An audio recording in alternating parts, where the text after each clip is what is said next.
And welcome back to Hannity. An independent review board releases a scathing report on the Benghazi terrorist attack that killed 4 Americans back in September and places the blame squarely on the State Department. Now, the blistering report reads in part, quote, systemic failure and leadership and management deficiencies at senior levels within 2 bureaus of the State Department resulted in a special mission security posture that was inadequate for Benghazi and grossly inadequate to deal with the attack that took place.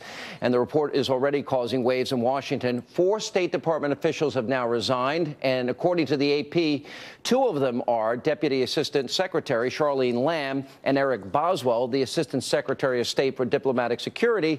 And in typical fashion, the president is running away from questions on this matter. All right. Thank you, everybody. Any reaction to the Benghazi? Do you have a reaction to the report? Joining me with reaction, Fox News contributor, syndicated columnist, the one and only Charles Krauthammer. Charles, good to see you, and Merry Christmas to you, sir. Pleasure to be here. You too. All right. This is devastating. Media, they buried this on page 11 in today's edition, A11 in the Washington Post.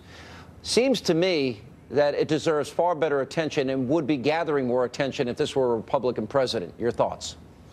Oh, there's no doubt about that. I mean, that's, as you know, if the sun rises in the east, you know, if any of this had occurred on the previous president's watch, it would have been all over the place. Although I have to say the New York Times had it on the front page because it's a little bit hard to ignore. They should really have to be pretty extreme to put it on page 11.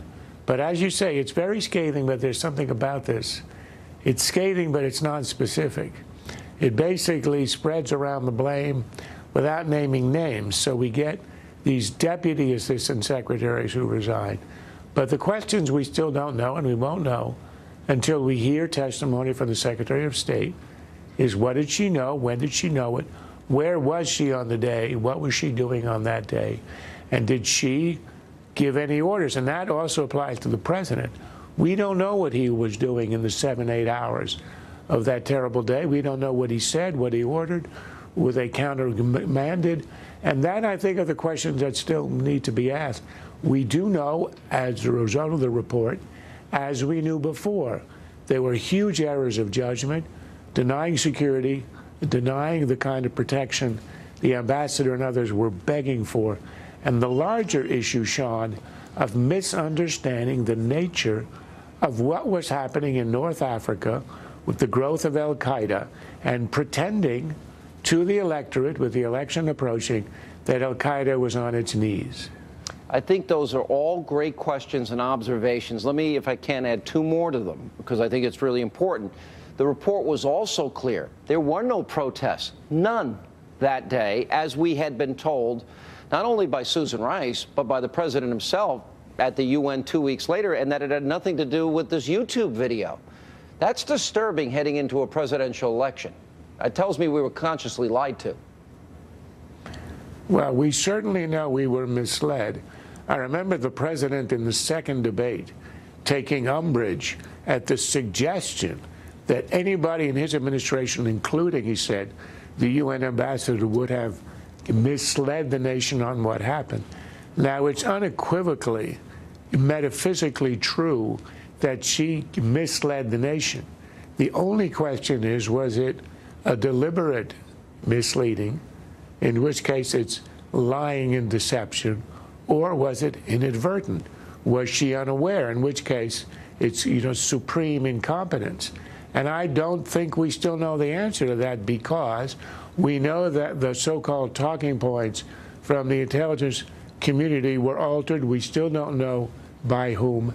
And it is clear that the FBI knew on the Friday before Susan Rice appeared, by interviewing the people in Benghazi who had survived the attack, that there had been no demonstration.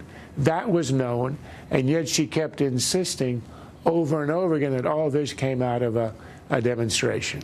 Charles, maybe I'm more cynical than you. I think you probably are, although, I mean, no, I could give you a run for your money on some things. No, you can. But Charlie Lamb did testify, and you have to wonder if there might be some retribution here in her case.